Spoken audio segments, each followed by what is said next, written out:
नहीं रहा, मोदी आ गया है। प्राइम मिनिस्टर नरेंद्र मोदी ने कामयाबी के बाद अपने राइवल्स को डंप करने के बाद उनको वार्निंग भी दी है। और ब्लूमबर्ग का ये कहना है कि इंडिया के प्राइम मिनिस्टर नरेंद्र मोदी की जीत के बाद कि भारत के अंदर अभी कुछ चार एक स्टेट्स में इलेक्शन हुए हैं जिसमें जो मध्य प्रदेश है, राजस्थान है, तेलंगाना है, छत्तीसगढ़ है। इन स्टेट्स में जो बीजेपी है, Bharatiya Janata party, prime minister Modi की, वो बड़ी लैंडस्लाइड विक्ट्री के साथ जो है वो जीत गई है। मध्य प्रदेश में 163 सीट्स बीजेपी जो है वो जीत रही है। और क्या कहेंगे आप? सबसे पहले तो जो लोग हमें पाकिस्तान से देख रहे हैं, क्योंकि बहुत से लोग देखते हैं, मानते नहीं मगर देखते हैं कि जनरल स्वागत है आपका विराग रिएक्ट्स के एक नए एपिसोड में। तो दोस्तों, जैसा कि आप सबको पता ही होगा कि भारत में कल चुनाव था, जहां पर राजस्थान, मध्य प्रदेश, छत्तीसगढ़ में बीजेपी ने कांग्रेस को हरा दिया है। और ये एक कांग्रेस के परिप्रेक्ष्य में अच्छी खबर तो नहीं है, क्योंकि राहुल गांधी जी ने भारत जोड़ो यात्रा करी थी और उनको इस चीज का कॉन्फिडेंस था कि मध्य प्रदेश, छत्तीसगढ़ या फिर अगर हम राजस्थान की बात करें तो यहाँ पर कांग्रेस एक तरफा आएगी। लेकिन खैर, जाने दीजिए, वो तो बात की बात है। आइए देखते हैं कि पाकिस्तान की मीडिया में इस इलेक्शन को लेकर के क्या बातें हो रही हैं, क्योंकि हम सब इस चीज के प्रत्यक्ष गवाह हैं कि पाकिस्तान के लोग दिन रात यही मनाते हैं कि बीजेपी चुनाव हार जाए, प्रधानमंत्री नरेंद्र मोदी प्रधानमंत्री पद से हट जाएं, बीजेपी का पत्ता साफ हो जाए। तो देखते हैं कि बीजेपी की इस जीत में पाकिस्तान को कितना दुख हो रहा है। पाकिस्तान की पब्लिक प्रधानमंत्री श्री नरेंद्र मोदी जी या यूं कह ले बीजेपी की जीत पे कैसे रिएक्ट कर रही है। हालांकि मेरा अनुमान ये कहता है कि जो उनके अभी कमेंट आएंगे वो काफी फनी होंगे। लेकिन चलिए एक बार आके देख लेते हैं कि पाकिस्तान की मीडिया बीजेपी की इस जीत पे किस तरह रिएक्ट करती है। सब आपको पता होगा, हमारे हमसाए मुल्क भारत में इलेक्शन होने जा रहे हैं। अगर हम बात करें इंडिया के हालिया मौजूदा प्राइम मिनिस्टर नरेंद्र मोदी साहब की, तो 3 स्टेट्स में वो जीत चुके हुए हैं।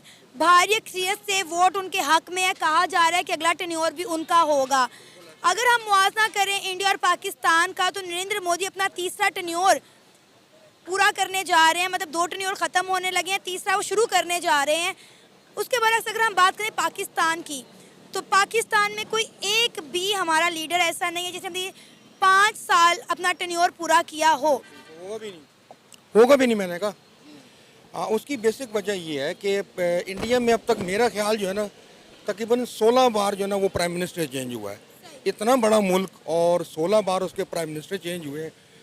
और मैंने इत्तेफाक से मैंने एक वीडियो उसके बारे में देखी है कि उनके जितने भी अब तक इलेक्शन हुए ना, किसी एक इलेक्शन को किसी भी पार्टी ने चैलेंज अभी तक किया कि आपने इसमें धांधली की है। जबकि हमारे यहाँ पे अगर आप 2/3 मेजॉरिटी भी ले लेते हैं ना, तो उसके बाद भी आप पे उंगलियाँ उठती हैं। या अगर आपने फ़र्ज़ किया किसी भी तरीके से जीत जाते हैं, जिस तरह बॉक्सेस भी गायब हो जाते हैं, और उसके बावजूद भी ना आप पे उंगली उठती है कि यार जिस इमरान खान के लास्ट में हुआ था, तो 4 दफ़ा 4 सीटों पे इन्होंने जो बकाया था ना वो स्टे लिया था कि यार हम इसके ऊपर केस करेंगे। एक्चुअली क्या है रिबाहा जी, कि हमारा जो पूरा पॉलिटिकल सिस्टम है वो है फेडरल सिस्टम। इस फेडरल सिस्टम में सेंटर के इलेक्शन, जैसे आपके यहाँ पर भी सेंटर के इलेक्शंस अलग होते हैं, स्टेट्स के इलेक्शंस अलग होते हैं। हमारे यहाँ इस फेडरल सिस्टम में ऑटोनॉमी स्टेट के पास ज्यादा है। ये एक मीडिया हाइप बना दिया गया, जिसमें इवन एक छोटी सी जो काउंसलर्स के इलेक्शंस होते हैं उनमें भी अगर हार हो जाती है तो भाई मोदी की हार, और अगर जीत हो जाती है तो मोदी की जीत। असलियत में ऐसा नहीं है। अगर आप राजस्थान में देखेंगे तो बीजेपी वर्सेस कांग्रेस थी। बीजेपी ने वहां पर अपना कैंडिडेट जो चीफ मिनिस्टरियल कैंडिडेट था वो प्रोजेक्ट नहीं किया, लेकिन बीजेपी के नाम पर इलेक्शन लड़ा गया। ये कहा जाए कि ये मोदी के नाम पर इलेक्शन था, तो ऐसा नहीं है। Modi was a part of campaign, not the only campaigner here. नहीं रहा, मोदी आ गया है। प्राइम मिनिस्टर नरेंद्र मोदी ने कामयाबी के बाद अपने राइवल्स को डंप करने के बाद उनको वार्निंग भी दी है। और ब्लूमबर्ग का ये कहना है कि इंडिया के प्राइम मिनिस्टर नरेंद्र मोदी की जीत के बाद अब मार्केट और ज्यादा बढ़ेगी, इंडिया और तरक्की करेगा। आपको लाइव हाथ के हाथ दस्ती के दस्ती ये बताया था कि नरेंद्र मोदी साहब जो हैं वो जीत चुके हैं। 3 स्टेट्स में उन्होंने कामयाबी हासिल की है, और ऐसी जबरदस्त कामयाबी हासिल की है कि उसका चर्चा जो है वो दूर दूर तक है। और हुआ कुछ यूं है कि ना सिर्फ उन्होंने कामयाबी हासिल की, बल्कि इसके साथ साथ उन्होंने जो उनके राइवल्स हैं, जिनको उन्होंने बहुत ही बुरे तरीके के साथ डंप किया है, जो बीजेपी है, Bharatiya Janata party, prime minister Modi की, वो बड़ी लैंडस्लाइड विक्ट्री के साथ जो है वो जीत गई है। मध्य प्रदेश में 163 सीट्स, कांग्रेस की 66 हैं, छत्तीसगढ़ में 54 एंड 36 हैं, इसी तरह राजस्थान में भी 115 एंड 70, मतलब इस तरह चल रहा है। ताड़ साहब, नरेंद्र मोदी जो हैं वो 2001 से लेके 2014 तक चीफ मिनिस्टर रहे। 2014 से लेके जो सिचुएशन नजर आ रही है कि अगर अगले मार्च अप्रैल में जो इलेक्शन हो रहे हैं इंडिया के अंदर, वो फिर जीत जाते हैं तो 30 साल एज एन चीफ एग्जेक्टिव, 15 साल इंडिया का और 15 साल गुजरात का। ताड़ साहब 73 इयर्स का ओल्ड बाबा जी हैं, लेकिन उनको ऐसा हाथ और पल्स है यूथ, जवानों पे, बूढ़ों पे, खवातीन पे। How do you see, how is it going to impact and affect the South Asian politics and international politics अगर वो वजीर आजम बन जाते हैं, and the way he is going in that direction? Sir Cheema sahab, मैं समझता हूँ भारत की तरक्की का एक ये भी बहुत बड़ा सीक्रेट है, एक सिंसियर रजीम का। सिंसियर, मेरा जो एम्फोसिस होगा वो सिंसियर रजीम पे होगा। एक सिंसियर रजीम जो है वो अपनी पॉलिसीज अगर बनाती है तो उसको इंप्लीमेंट करने के लिए मेरे ख्याल में 4 साल या 5 साल is not a sufficient period.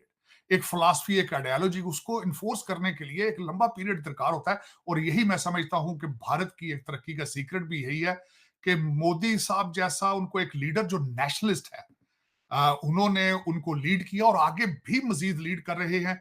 Economy 5वें नंबर पर है उनकी। मुझे अभी तक उनके अल्फाज याद हैं कि मैं गारंटी करता हूं कि वो विल टच द नंबर 3। अब मैं ये बताना चाहूंगा खासकर इलेक्शन के हवाले से कि बीजेपी जो है, और यहाँ Cheema Sahab Madhya Pradesh, I always call Madhya Pradesh as my home state even then, क्योंकि जसदीप सिंह इज फ्रॉम मध्य प्रदेश। मैं हमेशा इंदौर जाता हूँ, अभी भी इस ट्रिप पर मैं when I am going to India. ये थी आज की वीडियो जहां पर हमने देखा कि पाकिस्तान की पब्लिक और पाकिस्तान की मीडिया इस पे कैसे रिएक्ट करती है। हालांकि अच्छे कमेंट्स भी हैं, बुरे कमेंट्स भी हैं, लेकिन एक चीज तो है कि हम सब जानते हैं कि पाकिस्तान के जो मीडिया है और पाकिस्तान की पब्लिक है, अंदर से यही चाहती है कि नरेंद्र मोदी जितने जल्दी हो सके हटे, क्योंकि उनके लिए सबसे बड़ा दुश्मन इस समय दो ही है, एक भारत और एक इजराइल। इजराइल में क्या हो रहा है वो तो हम सब जानते हैं, और भारत में तो दिन रात मनाते हैं कि नरेंद्र मोदी जी अपने प्रधानमंत्री पद से इस्तीफा दे दें या हट जाएं। तो आज के इस वीडियो में बस इतना ही। हम आशा करते हैं कि ये वीडियो आपको अच्छी लगी होगी। वीडियो अच्छी लगी तो वीडियो को लाइक जरूर करिए, नए हैं तो चैनल को सब्सक्राइब करिए, क्योंकि ये चैनल नया है और आपके सपोर्ट की हमें बहुत ज़रूरत है, क्योंकि हम आपके लिए अब रेगुलर ऐसे ही वीडियोस को लेकर के आते रहेंगे और आशा करते हैं कि ऐसे वीडियोस आपको पसंद भी आते होंगे। तो मिलते हैं अगले वीडियो में कुछ और इंटरेस्टिंग टॉपिक के साथ, तब तक के लिए जय हिंद।